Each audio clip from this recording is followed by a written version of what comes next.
basta guardarsi intorno, non è che ci hanno aiutato, qui proprio sempre ai margini, eccetera. Però di fatto qua la gente continua a partecipare, continua a lavorare, pur nelle proteste e nelle contestazioni ha continuato a produrre ricchezza, continua a discutere, e credo che questo sia uno dei posti vivi della città. Cioè, proprio, io sono onorato di essere qua stasera, e qui dentro sono passate battaglie incredibili per il lavoro, sempre per il lavoro. Poi possiamo avere visioni anche diverse, ma l'obiettivo deve essere comune, quello di creare ricchezza, di creare un futuro per i giovani, di riuscire a immaginare realmente come questi ragazzi, che secondo me oggi dovrebbero rendersi disponibili, sapendo le lingue, conoscendo l'informatica, avendo delle particolari attitudini che vanno sviluppate, le loro attitudini, dovrebbero essere in grado di andare assieme con le imprese a conquistare i mercati del mondo. Si può fare attraverso il turismo qui, la famosa caccia all'aspetto, cioè aspetto il turista che arriva, ma siccome non è solo un turista, ma è una persona, e quella persona ha degli interessi, tra 20 milioni di persone che vengono a Venezia, forse qualcuno lo potremmo trascinare qui a fargli vedere le possibilità di investimento che ci sono qui, perché le possibilità di investimento maggiori sono qui, non sono da un'altra parte. E questo è l'esempio. Questo è arrivato addirittura da solo, e bisogna riconoscerlo. Io come testimone passivo, io non ho fatto niente, non mi assumo nessun merito, se non quello di dire che ho riscontrato delle istituzioni che in silenzio hanno lavorato tutti quanti, provincia, regione, comune, per cui ho messo io e il Ministero dell'Ambiente, credo, perché si creassero le condizioni ottimali per questa persona trovasse un sito. Perché se no uno così dice vado da un'altra parte, faccio altre cose. Può non piacere, no, il modo, l'atteggiamento, eccetera, ma quando lo ci mette, adesso qui può da vedere, 1,4 miliardi, 2,5 miliardi, non so, ma stiamo parlando di cifre iperboliche, parliamo di 5.000 lavoratori per 4 anni, sono lavoratori italiani, sono stranieri, sono specializzati, sono artigiani, ci sono un po' di tutto, ma è tanta roba. Soprattutto è un simbolo, c'è una persona nel mondo che prende tutta la sua vita, questo si chiama Piero Cardini, no? Per cui cittadino metropolitano veneziano, perché è vero che è di provincia di Treviso, ma secondo me continua a dire che è Venezia, perché la città è già quella, continua a dirlo. Questo decide di prendere tutta la sua vita e di metterla qui a Marghera, e poi questo è quello che sta facendo questo signore. Credo che l'atteggiamento dei cittadini per quello che è, diciamo, abbastanza vox populi sia positivo, e lui non potrà mai dire che non ha trovato delle aperture. Non a caso ne stiamo anche parlando, stiamo creando un consenso, una conoscenza, che poi ognuno dà il suo giudizio anche estetico, per carità, però un consenso generale che secondo me è molto positivo. E non è vero qualcuno che dice vabbè, ma non lo fanno fare perché siamo a Canale Gas. Secondo me non è vero, non è vero. Ci sono una serie di passaggi sul progetto, che adesso non so se c'è un progettista che lo può spiegare, ma è di altissima tecnologia, di altissima anche invenzione. Il discorso dei pesi, che ho detto prima, questo progetto è costruito come una nave, per cui ha una leggerezza, non è un cemento armato. Sì, no, ma sarebbe molto peggio se fosse fatto tutto quanto cemento armato. Invece questo è costruito con delle sezioni anche in acciaio, e credo una delle cose che Piercardin ha dichiarato spesso, e su questo invece noi dobbiamo, proprio perché siamo qua positivi, ancorarlo a questo territorio, perché dobbiamo portare a casa anche qualcosa se siamo svegli. Lui dice faccio lavorare gente di qua, faccio lavorare imprese di qua, e 1 miliardo e 400 milioni sono a cose concrete.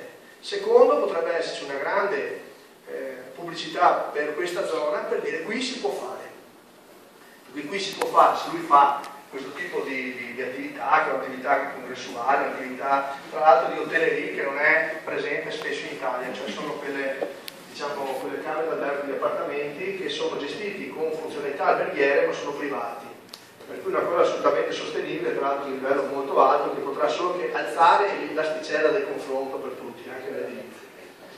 Poi aggiungo che ancora una volta dimostra come a Marghera, a differenza di tanti altri posti dove forse bisogna ridurre la cementificazione, proporre probabilmente piani di assetto del territorio, eccetera, a Marghera ma anche a Mestre si possono e si dovrà intervenire pesantemente per abbellire la città. Perché questa città può essere abbellita e sarà diciamo, un grande business abbellire la città, a partire dalle bonifiche.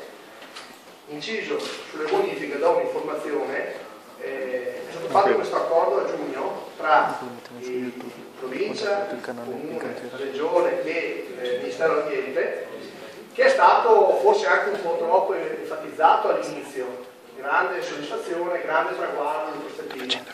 Confindustria aveva dato a giugno una sospensione di giudizio, nel senso che noi siamo d'accordo con queste prospettive, c'erano veramente un cambio di passo, però non c'erano ancora i regolamenti, quelle robette minime che però poi diventano sostanziali, cioè come fare la bonifica, quanto costerà il PIF, quanto e come dovrò realizzare la bonifica, che tempi, che certezze, eccetera. E la Regione, assieme agli altri enti, ci hanno invitato, lo dico perché è giusto, come si dicono qui, fare anche i complimenti, ci hanno invitato i comitati tecnici, noi ci siamo andati, a prescindere dai giornali, eccetera, abbiamo lavorato seriamente lì, siamo arrivati a un documento tecnico, che è il regolamento che è previsto in quell'accordo, che a noi andrebbe bene, nel senso che abbiamo collaborato con tutti gli enti, ci sembra una grande disponibilità, devo dire. Se riusciamo ad ancorarlo così, veramente ci potrebbe essere una grande novità, diciamo, storica di Marghera, perché per la prima volta io che sono capace di fare 1+1, quella roba lì potrebbe tornare. Allora riesci a fare le bonifiche, se costa troppi soldi fuori di mercato, tu non riesci a farle, perché nessuno si accorge. Cioè a quel tempo si doveva prendere prego. Vuol dire che nell'accordo che è stato fatto un accordo da giugno del 2003 comunque. Non si è capito cosa No, non spiego, ci si vuole dire, no, ma ha fatto bene interrompere. Dicevo, è stato fatto un accordo a giugno, diciamo, dove c'erano le linee guida di questa cosa, che come linee guida cambiavano il percorso delle bonifiche. Cioè, dicevano, vogliamo che vengano fatte rapidamente, cioè c'era una serie di indicazioni di principio su cui concordiamo. Okay? Le bonifiche sostanzialmente devono essere economicamente sostenibili e devono avere i tempi certi, perché sennò chiunque viene a investire ti chiede, scusa, vorrei fare lì una fabbrica, vorrei fare lì uno stabilimento, quanto mi costa e quanto tempo ho bisogno per farlo. Se tu non sei in condizione di dargli questi due valori, questo ti saluta e se ne va. Quello che è successo in 15 anni più o meno. Queste dichiarazioni di principio fatte a giugno non erano sufficienti per noi a giugno, perché erano solo dichiarazioni. Perché siano suffragati da fatti, bisogna, ed è scritto in quell'accordo, che dovevano essere fatti i regolamenti attuativi, cioè delle cose operative che ti mettono i numeri in fianco alle enunciazioni. Abbiamo fatto un documento che non è ancora fatto proprio dalle istituzioni, però nelle commissioni tecniche dove ci hanno invitato è stato fatto un documento che ci soddisfa. Adesso è da vedere se questo documento riusciamo a concluderlo, per cui a far sì che le istituzioni lo facciano proprio, e noi saremo molto contenti se lo fanno proprio quel documento. Insomma, questo stavo dicendo, che c'è un bel clima, quello che testimonio io dal mio punto di osservazione. Bisogna che i cittadini seguano questa cosa un po' abbandonando l'idea della polemica costante e continua, perché ce ne sarebbe assolutamente di quello e oltre, no? Però su queste cose sono dei segnali molto positivi. Se riusciamo a far passare quel regolamento, a parte il PHD, è un regolamento che vale per tutta Porto Marghera, importantissimo. Seconda cosa, PHD, ho detto, noi siamo molto favorevoli, speriamo che arrivi il parere dell'ERA che è positivo, ma non basta, speriamo anche la finanza, che il signor Cardè deve mettere in pista, perché ci saranno dei soldi da dare anche a garanzia delle opere di urbanizzazione, cifre abbastanza importanti. Tutto questo però in qualche modo dimostra già oggi il territorio con questa operazione ha vinto, lo dico in questo senso. Al di là dell'operazione, adesso magari vi dico cosa pensavo io penso che si farà, ma questo è un altro discorso. Ma a parte questo noi abbiamo dimostrato, le istituzioni prima di tutto, hanno dimostrato che se si mettono d'accordo e una volta tanto pensano agli interessi generali, cioè si fa tutto qui. E se questo funzionasse si potrebbe fare ben altro. È quando invece si comincia a fare gli stimoli, sì ma, sì però, ma forse, cioè con questi discorsi qua si bloccano le accelerazioni che invece oggi abbiamo bisogno di fare. Qui io penso che si faccia, spero per la verità più di tutto che si faccia, perché sarebbe anche un simbolo della città metropolitana. Perché la dimensione, appunto, qualcuno ha detto fuori scala, io concordo su questo. Ma sono assolutamente d'accordo che sia un fuoriscala, no, un fuoriscala che sta benissimo a Venezia. Come sarebbe un fuoriscala un palazzetto dello sport da 10.000 persone? Mai visto. Però prova a immaginare che Venezia, sotto a vedere il Boston Celtic domenica, c'erano 10.000 persone a Milano. Cioè, noi siamo de manco. Cioè noi il concerto che ha fatto ieri, a parte che non so, dopo messo a Celentano a Verona, ne altri mai. Cioè noi un concerto con tutti quegli artisti che hanno fatto in Emilia Romagna, cioè ne altri, no? Cioè non è che noi no. La nostra vita non è pensata, neanche immaginare una cosa del genere. Cioè io penso che si possa pensare. Noi un investimento come quello che è stato fatto, dicevo prima l'altro giorno, adesso che ha fatto Vianello, della Texas, cioè da noi no. Allora uno stabilimento, siccome ci sono imprenditori coraggiosi, ci sono persone che stanno facendo bene, E l'altro giorno, adesso ci sarà l'inaugurazione, è arrivato il primo aereo da Sukhoi. Sapete che c'è la partnership tra la Finmeccanica e Sukhoi, hanno fatto Superjet. Ecco, sono stati venduti ancora più di un anno fa 11 aerei al governo messicano. Io ho partecipato attivamente poi anche a trovarli, a incontrarli, eccetera. Speriamo di venderne ancora. Speravamo di vendere gli aerei all'Italia, che l'Italia ha comprato in Brasile, quando si poteva fare ordine qua, perché c'erano delle resistenze europee, senza entrare quindi di altri stati, di altre città metropolitane più esattamente, che hanno rallentato i permessi di volo di questi aerei. Perché siamo nella competizione, e la competizione non è fra stati, è fra città metropolitane. Quello che arriva da B non arriva da T. E quello che ho già io, cerco di condividerlo con te.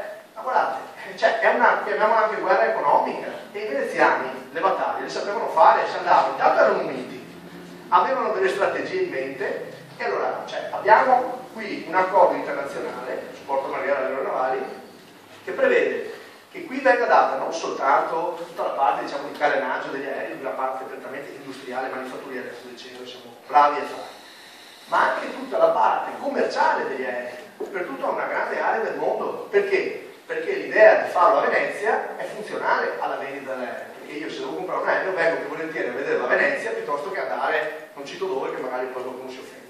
Ma è evidente che è meglio qui. Con questa stessa logica dobbiamo insistere. Con le navi, per esempio, dobbiamo immaginare che ci possa essere un grande rilancio della Fincantieri.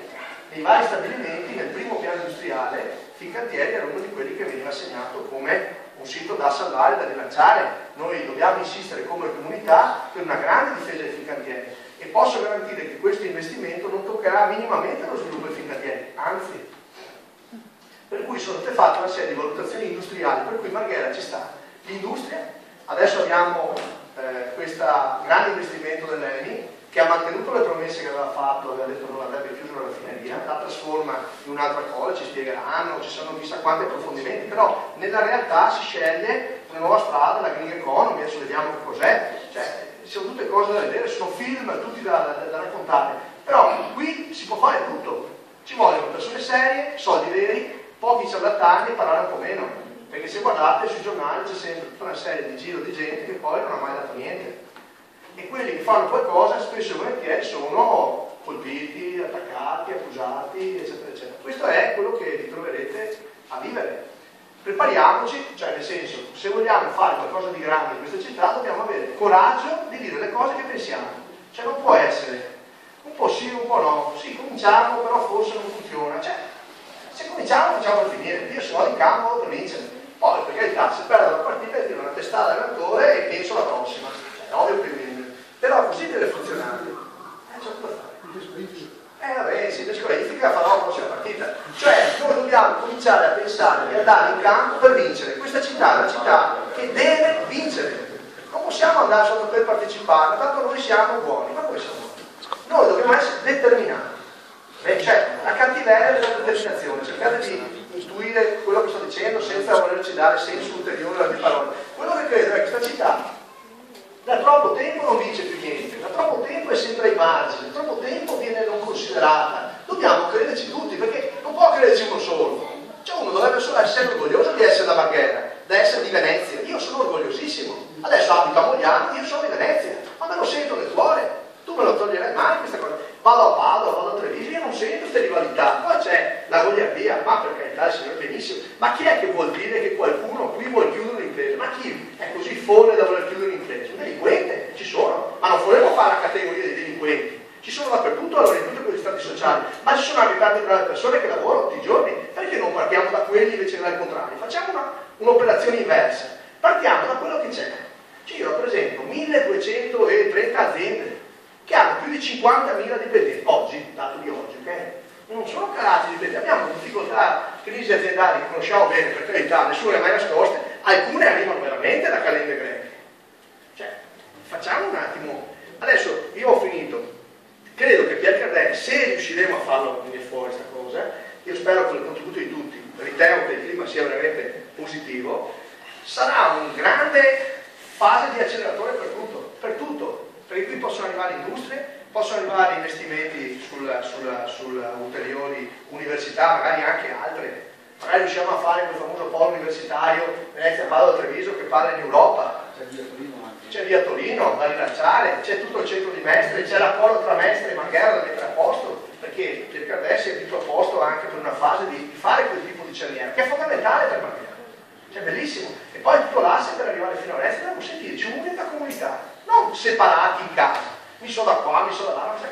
Perché dove abito cambia qualcosa rispetto a quello che dico, ma facciamo sul serio, con internet, perché tu dopo 2 minuti sai che parli con uno delle Reggio Calabria. Ma dai, non è possibile. A Venezia non possiamo accettare una roba del genere. A Venezia che ha, dopo finito, che ha trattato con i turchi, che è andato per mare, dicono che chi tocca il mare tocca il mondo. Cioè, Porto Marghera, cioè tutte le città che danno sul mare, hanno dei corridoi che arrivano all'acqua. Porto Marghera no, è il porto che isola la città. Il corridoio lo stiamo facendo sulla parte vecchia, sta facendo il comune, l'amministrazione, un po' tutti, insomma, perché bisogna continuare su quello, cioè quel corridoio che è il corridoio, l'ombelico che attacca, no, il centro storico, è il nostro centro storico, è il nostro punto di bellezza, non deve esserci nessuna gelosia, dobbiamo difenderlo con la massima diciamo, integrità, no? Dobbiamo essere orgogliosi della nostra storia, ma questo non vuol dire che qua non c'è il futuro, cioè il futuro è evidente che è qua. Si tratta di saperlo raccogliere, trovare giovani che hanno entusiasmo, che hanno voglia di lavorare, magari qualche ora in più, che vengono a riunioni, cioè se non è importantissimo perché si fa un'idea libera di qualcosa e possono portare il loro contributo. Grazie per l'occasione.